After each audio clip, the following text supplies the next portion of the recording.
India versus England 32 match ఎట్టకేలకు England అయితే విజయం సాధించింది భయ్య. మరి ఇండియా అయితే 2 మ్యాచ్లు మేమే గెలిచినాం కదా, ప్రతి మ్యాచ్ మేమే గెలిస్తే వాళ్ళకి ఇంట్రెస్ట్ పోతుందని చెప్పేసి మ్యాచ్ అయితే వాళ్ళకి ఇచ్చేసిందా? మరి ఇంగ్లాండ్ అసలు ఏమైనా ఆడిందా? ఏమాడింది ఏమాడింది భయ్య? తెలుసుకోవాలి కదా. Let's go.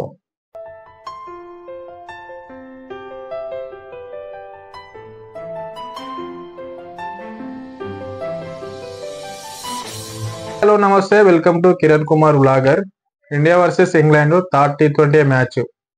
ఇంగ్లాండ్ వచ్చేసి మళ్ళీ టాస్ ఓడిపోయింది భయ్య. అసలు సూర్యకుమార్ యాదవ్ అయితే కెప్టెన్ గా ఉన్నప్పుడు ఎన్నో సార్లు టాస్ గెలిచిండు. ఈ ఫస్ట్ 2 మ్యాచ్లు కూడా టాస్ గెలిచిండు Suryakumar Yadav. And third match కూడా టాస్ గెలిచిండు.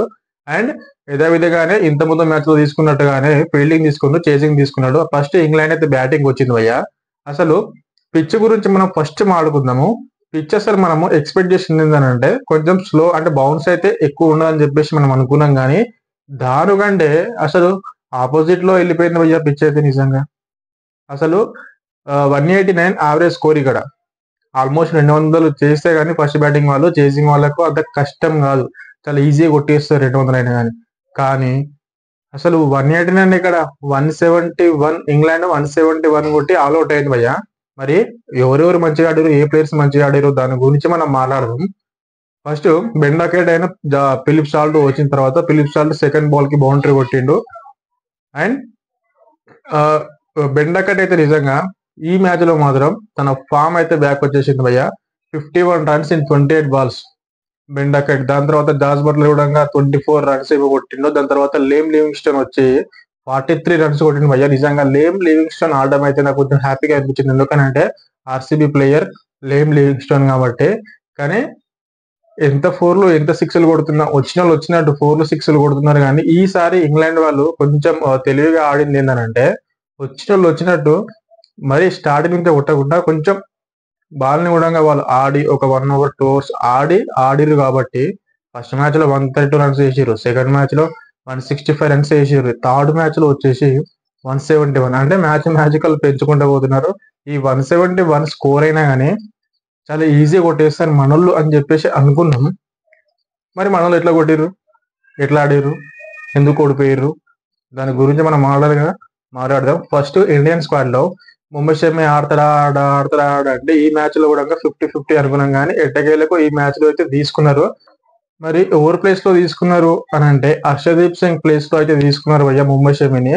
అక్కడ చూడండి గౌతమ్ గంభీర్ స్పిన్ బౌలర్ అని ఎవరిని తీసేయలేడు, కానీ ఫాస్ట్ బౌలర్ ని తీసేసి హర్షదీప్ సింగ్ ని తీసేసి ముంబై షమిని అయితే తీసుకున్నాడు.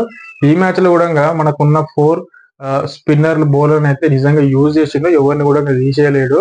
అదే విధంగా స్పిన్ బౌలింగ్ లో ఈ నలుగురు మాత్రం అద్భుతం సాధించారు. దాంట్లో వరుణ్ చక్రవర్తి అంటే VARTHY కాదు భయ్య, WRTHY వర్తి మనకు అంతే. వరుణ్ చక్రవర్తి ఫస్ట్ మ్యాచ్ లో 3 వికెట్స్, సెకండ్ మ్యాచ్ లో 2 వికెట్స్, ఈ మ్యాచ్ లో 5 వికెట్స్. ఏంది భయ్య అది మొత్తం. వరుణ్ చక్రవర్తి ఎప్పుడైతే బౌలింగ్ వచ్చిండో చక్ర మొత్తం తిప్పిపడేసిండో. ఫస్ట్ 10 overs కి 88 రన్స్ ఇంగ్లాండ్ వాళ్ళు చేస్తే తర్వాత 10 overs కి అయితే మొత్తం చక్రం నింపించేసిండు. మొత్తం ఉన్న 5 వికెట్లు దాని తర్వాతనే వచ్చినాయి చక్రవర్తిని. ఈ మ్యాచ్ లో ఒక బౌండరీ, ఒక 6. అసలు ఇప్పటి వరకు కూడా ఒకళ్ళు ఒక బౌండరీ, ఒక 6, ఒక బౌండరీ కూడా కొట్టలేరు ఈ 2 మ్యాచ్లలో. కానీ ఈ మ్యాచ్ లో అయితే ఒక 4, ఒక 6 అయితే కొట్టారు వరుణ్ చక్రవర్తి బౌలింగ్ లో. కానీ మనకు మొహమ్మద్ షమి ఆడిండు కదా, మొహమ్మద్ షమి ఆడిన అంత ఎఫెక్టివ్ గా బౌలింగ్ అయితే పడలేదు. మరి అదే విధంగా ఇంగ్లాండ్ బౌలర్లు అయితే చాలా గట్టిగా చేసి 171 రన్స్ ఇంగ్లాండ్ చేసి ఆల్అౌట్ అయిన తర్వాత ఇండియా వాళ్ళు వచ్చి బ్యాటింగ్ అసలు ఒక్కరిలో కూడా అంత అసలు ఈ మ్యాచ్ గెలవాలి అని చెప్పేసి నాకైతే కనిపించలేదు భయ్య. మరి మీకేమనిపిస్తుందో మీ ఒపీనియన్ కింద కామెంట్ లో రాయండి. మనలోకి ఏమనిపించింది అంటే 2 మ్యాచ్లు గెలిచినాం కదా, ప్రతి మ్యాచ్ మనమే గెలిస్తే ఎట్లా, ఈ మ్యాచ్ వాళ్ళు గెలవని. అప్పుడే కదా కాంపిటీషన్ మస్తు టఫ్ ఉంటుంది, మస్తు ఎంజాయ్ చేసాము, మస్తు ఎంటర్టైన్మెంట్ ఉంటుంది అని చెప్పేసి అనుకున్నాం. మనలో ఏందో కానీ ఒక్కటి ప్లేస్ లో కూడా నాకైతే ఏమనిపించలే గెలవాలి అని చెప్పేసి. సంజు శాంసన్ అయితే నిజంగా ఎట్లా ప్లాన్ చేసి అవుట్ చేసారంటే ఫస్ట్ మ్యాచ్ లో సెకండ్ మ్యాచ్ లో ఎట్లయితే ప్లాన్ చేసి అవుట్ చేసిరో ఈ మ్యాచ్ లో కూడా జోఫ్రా ఆర్చర్ టార్చర్ పెట్టేసిండు సంజు శాంసన్ అయితే.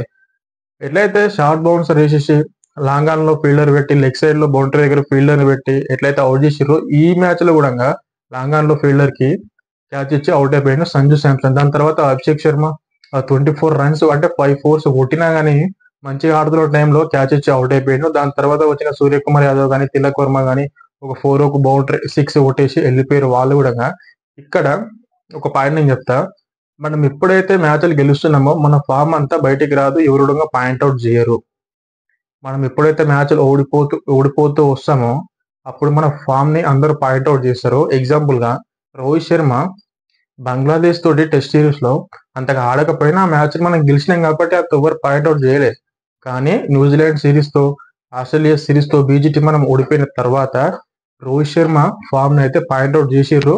రోహిత్ శర్మ తనంతట తానే మ్యాచ్‌లు ఆడకుండా ఆడలేని సిట్యుయేషన్ వచ్చింది. తనను తాను డ్రాప్ జేసుకోవాల్సిన సిట్యుయేషన్ గూడా వచ్చింది. మనం అందరం జూసినాం అది. ఇక్కడ గూడంగా సేమ్ థింగ్ అదే. ఎప్పుడైతే మనం మ్యాచ్‌లు ఆడమో అప్పుడే మన ఫార్మ్ బయటకొస్తది. ఇక్కడ సూర్యకుమార్ యాదవ్ గానీ నిజంగా కెప్టెన్సీ అయితే జబర్దస్త్ చేస్తున్నాడు. కానీ ఫార్మ్ ఎక్కడ కనబరుస్తున్నాడో లేదు సూర్యకుమార్ యాదవ్. దాని తర్వాత వచ్చిన హార్దిక్ పాండ్యా. హార్దిక్ పాండ్యా లాస్ట్ వరకు ఉండి మ్యాచ్ గెలిపిద్దామని జెప్పేసి అనుకున్నాడు గానీ హార్దిక్ పాండ్యా గూడా అవుట్ అయిపోయిండు. 40 రన్స్ చేసిండు. అంతే అది గూడా ఎప్పుడు 35 బాల్స్. ఆల్మోస్ట్ 6 ఓవర్స్ ఆడి 40 రన్స్ చేసిండు అంతే హార్దిక్ పాండ్యా.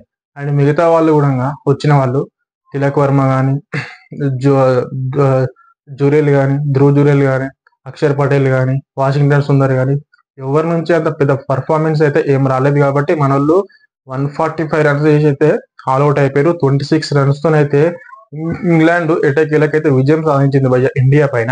అండ్ చెప్పినా కదా ఆల్మోస్ట్ నేను నిన్న ప్రివ్యూలో చెప్పిన ఖచ్చితంగా ఈ మ్యాచ్ ఇంగ్లాండ్‌కి విన్నింగ్ ఛాన్స్ ఎక్కువుందని చెప్పేసి. ఒకవేళ మీరు ఆ వీడియో గనుక చూడనట్టయితే చూడండి వెళ్ళి నా లింక్‌లోకెళ్ళి.